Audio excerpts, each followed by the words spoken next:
네, 안녕하세요. 리오입니다. 이번에도 지난번과 이어서 즉시 실전에 적용하는 경매 공부하는 방법 두 번째 이야기에 대해서 해보려고 해요. 우선 여러분들의 가장 큰 고민이 내 집 마련인 걸 잘 알고 있어요. 그래서 청약도 공부하시고 부동산 사이클에 따라서 내가 어떻게 내 집 마련을 해야 되는지 책도 많이 읽어보시고 강의도 듣고 하시는 걸 잘 알고 있는데 제가 한 가지 말씀드리고 싶은 거는 내 집 마련을 하기 위해 가장 확실하고 안전한 방법은 사실 여러분들이 조금만 공부를 하시면은 경매와 공매라는 거를 다시 한번 말씀을 드리고 싶어요.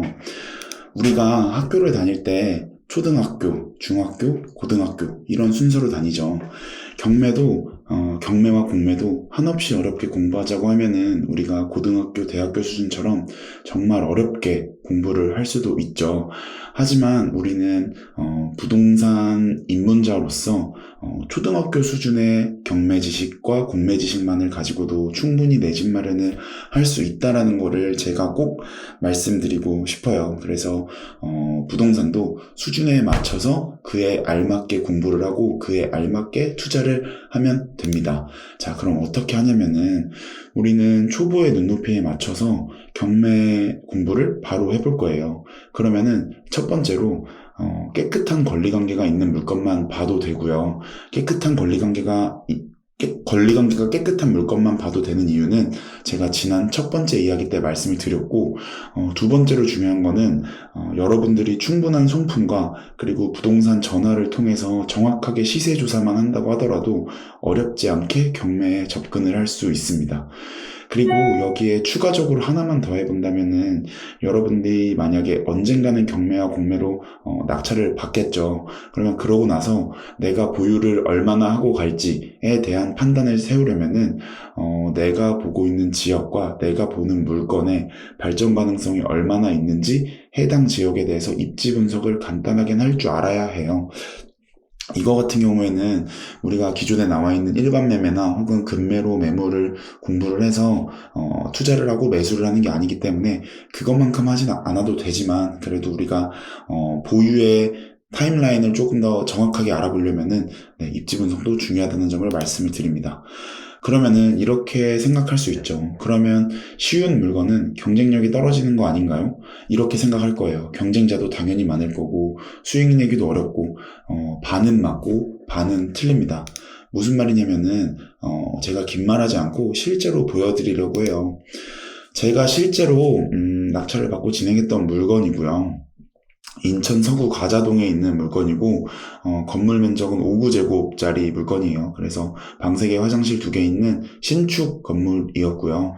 그래서 감정가는 4억 3,800에 시작을 했었고 이거 같은 경우에는 최종적으로 3억 660만 원의 경매가 진행이 됐었고 제가 3억 2천만 원의 낙찰을 받아왔던 물건입니다. 사실 이거 같은 경우에는 한번 불허가 결정이 났다가 재매각이 된 물건이었고요. 사실 간단하죠. 여러분들이 이렇게만 보시면은 경매 진행 최저가가 약 3억 660만 원이었으니까 원래대로라면은 보증금 3천만 원 정도만 있으면 이 물건을 해볼 수가 있어요. 다만 이 물건 같은 경우에는 제가 말씀드린 것처럼 특별 매각이어서 보증금이 20% 필요했다는 점을 미리 말씀을 드리고요. 자, 그럼 조금 이제 디테일하게 얘기를 해볼게요. 제가 첫 번째로 말씀드릴 때 우리가 초등학교 수준에서 경매를 충분히 이 정도로만 공부를 해도 낙찰받고 여러분들이 첫 번째 내 집 마련하는데 어려움이 없다고 말씀드렸죠. 여러분들이 경매 책을 한 번이라도 읽어보시고 유튜브를 통해서 한 번이라도 관심을 가져보셨다면은 말소 기준 권리라는 거를 들어보셨을 거예요. 어렵게 생각하지 않아도 되고요. 바꿔 말하면 말소 기준 권리는 이 권리 이하로는 모두 없어진다. 또 무슨 말이냐면은 내가 낙찰받으면 인수할 권리가 없다. 조금 더 쉽게 말하면 모두 해당되진 않지만 내가 낙찰받으면 인수할 대출이 없다라고 봐도 돼요. 지금 옆에 있는 이 물건 같은 경우에는 2018년 11월 12일에 잡혀있는 하나은행에서 있는 근저당권이 말소 기준 권리고요. 만약에 내가 이 물건을 낙찰받는다고 하면은 이 아래로는 모든 권리는 사라져요.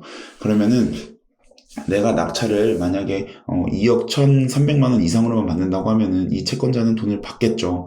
그렇기 때문에 우리가 이렇게 말해요. 권리상 아무 문제가 없다.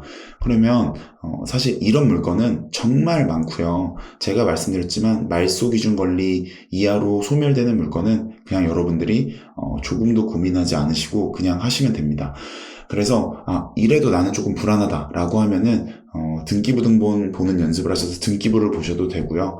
아니면 마지막에 경매장에 들어가서 입찰하기 전에 매각 허가 결정문을 보고 거기에 아무런 이상이 없다라고 하면은 이제 그대로 입찰을 하시면 됩니다. 결론적으로 다시 한번 말하면은 여러분들의 내구조에는 권리상 아무 문제 없구나. 그러면 시세 조사해보고 싸게 낙찰받으면 되겠구나. 라는 이제 이 뇌 구조를 가지고 계시면 돼요. 자, 그럼 그 다음으로 다시 넘어가 볼게요. 권리관계, 깨끗한 권리관계 이후로는 제가 시세조사만 하면 된다고 말씀드렸죠. 시세조사 같은 경우에는 주거용 부동산의 경우에는 아파트와 다세대 연립 같은 빌라는 조금 달라요. 그래서 아파트 시세조사를 할 때는 간단하게 이렇게 보시면 돼요. 현재 진행하고 있는 이 경매물건의 최저가가 얼마인지, 그리고 몇 평짜리 아파트인지, 일단 이렇게 경매 정보지를 통해서 머릿속에 넣어둬요. 이거 같은 경우에는 현재 진행하고 있는 경매 최저가는 3억 660만 원이었고요. 건물 면적은 5구제곱이었어요. 그럼 이걸 토대로 여러분들이 네이버 부동산이나 아실에 들어가서 실거래가가 얼마나 됐구나. 참고로 제가 이거는 7월 달에 낙찰을 받았기 때문에 7월 기준으로 보시면 되고요. 그래서 여러분들의 내 구조 속에는 실거래가는 제일 최근에 된 게 약 3.3억이고 실거래 밴드는 약 3.27억에서 3.5억 사이에 있구나. 그러면 나는 부동산에 한번 다시 확인을 해보면 되겠다.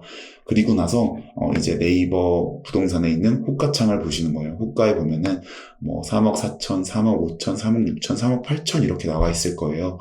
그러면 실거래 가격보다는 호가가 약간 높다는 거를 느낄 수가 있겠죠. 그러면 여러분은 부동산에 전화를 해서 뭐를 알아보시면 되냐면은 즉시 매도 가능한 가격이 얼마인지 물어보시고요. 그 다음에 이 지역, 이 아파트에 대한 매수자 수요가 어느 정도 있는지 부동산에 직접 확인을 해보시면 돼요. 그래서 저는 지역에 따라 다르지만 약 5군데에서 10군데 정도 확인을 하고 있고요. 이거 같은 경우에는 부동산에 물어볼 때 저는 경매 투자자라고 말할 때도 있고요. 사실 저는 대부분 경매 투자자라고 이야기를 하긴 합니다. 그래서 요런 내구조를 가지고 여러분들이 시세 조사를 하시면 돼요. 그 다음으로 이제 간단하게 입지 분석을 한다고 하면은 제가 이거 같은 경우에는 우리가 경매 공부 방법 하는 파트이기 때문에 제가 입지 분석에 대해서 디테일하게 이야기 드리진 않을게요. 하지만 간단하게 내가 보고 있는 물건지가 어디에 있고 역은 어디에 있고 그러면은 우리 아파트에서 역까지는 걸어서 얼마나 걸리는지 혹은 버스를 타고 얼마나 걸리는지 이런 것만 보면 되고요. 그리고 주변의 개발 호재 같은 경우에는 뭐 철도 같은 경우에는 미래철도 DB라는 웹사이트를 통해서 확인도 할 수 있고요. 요즘에는 아실도 너무 잘 돼 있어서 아실로도 확인을 할 수 있어요. 그리고 지역 지자체에 확인을 할 수도 있고요. 그래서 이런 식으로 간단하게 물어보면 되고 그러면은 여러분들이 입지 분석을 할 때는 뇌구조에는 요 정도만 가지고 계시면 돼요. 직주 근접의 경우에는 내가 보는 물건지에서 도보로 10분 안에 역까지 걸어갈 수 있는지 물론 이게 남자 걸음, 여자 걸음, 아이 걸음에 따라 조금 다르긴 하지만 그냥 통상적으로 10분 정도로 가면은 역세권이라고 봐도 크게 무리가 되지 않습니다. 그 다음에는 이제 주변 개발 호재는 사실 이 주변 개발 호재에 따라 여러분들이 예상 매도 시기를 어느 정도로 할지도 조금 더 생각을 해볼 수도 있겠죠. 만약에 내가 낙찰을 뭐 예를 들어서 개인 명의로 받았어요. 그래서 개인 명의로 조금 더 세금적인 측면에서 조금 더 길게 가져갈 수 있는 여력이 된다라고 하면은 좀 더 개발 호재에 대해서 디테일하게 알아보고 내가 모르는 입지 분석에 대한 내용이 있다면 조금 더 찾아보고 하면은 여러분들이 예상 매도 시기를 조금 더 정확하게 알 수가 있겠죠. 그래서 제가 간단하게 이렇게 말씀을 드렸어요. 자, 그러면은 다시 돌아와서 이제 여러분들이 이 물건에 입찰을 하실 때는 제가 지난 첫 번째 시간에 말씀드린 것처럼 입찰 보증금, 그 다음에 대출 전략, 세금 전략을 간단하게 세워보는 거예요. 제가 간단하게 이 물건을 입찰할 때 무주택 명의의 생애 최초라고 가정을 해볼게요. 입찰 보증금의 경우에는 제가 이 물건 같은 경우에는 특별 매각이어서 입찰 보증금이 다른 것과 다르게 20%였었고 입찰 보증금은 약 6천만 원이라고 말씀을 드렸었죠. 그리고 제가 무주택의 생애 최초라고 가정을 했으니까 뭐 특례보금자리 이런 걸로는 80%까지 나오고 시중은행에서도 80%까지 나오죠. 그래서 사실 무주택의 생애 최초에 뭐 직장인이고 신용대출이 없다라고 하면은 사실 경락잔금 대출이 문제없이 나온다고 볼 수 있어요. 그래서 제가 가장 가정이 쉬운 예시를 들었다는 걸 미리 말씀을 드리고요. 그래서 이런 식으로 대출 전략을 짜보고 만약에 1주택이나 혹은 다른 명의를 사용하려고 하시는 분은 조금 더 세부적으로 대출 상담사분과 미리 상담도 해보시고요. 그리고 정확하게 대출 전략을 세워야지 여러분들이 잔금까지 내고 이 물건을 낙찰받고 소유권 이전하는데 문제가 없다는 점을 다시 한번 말씀을 드립니다.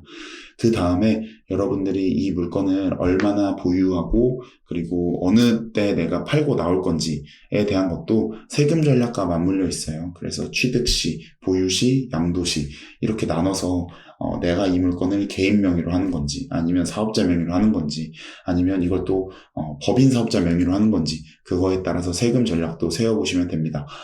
간단하죠. 제가 지금까지 말씀드린 게 정말 뜬구름 잡는 이야기가 아니고 저도 이렇게 주거용 부동산을 실제로 입찰을 할 때 요런 절차에 맞춰서 제 뇌구조는 요렇게 돌아가고 있어요. 그래서 여러분들도 간단하게 이렇게만 해보시면은 절대 어렵지가 않습니다. 제가 이야기 드린 것처럼 실제로 한번 전략을 짜보시고요.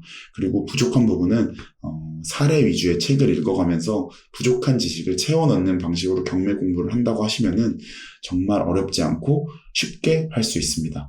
그래서 이런 방법을 통해서 여러분들이 꼭 내 집 마련의 꿈을 이루시기를 바라겠습니다. 그러면은 제가 앞으로도 경매 공부 방법 및 다양한 경매 물건에 대해서 리뷰도 해보고 실제로 임장까지도 가보고 다양한 인터뷰 프로그램도 많이 기획을 하고 있어요. 앞으로도 많은 관심 가져주시고 네, 오늘은 여기까지 하겠습니다. 감사합니다.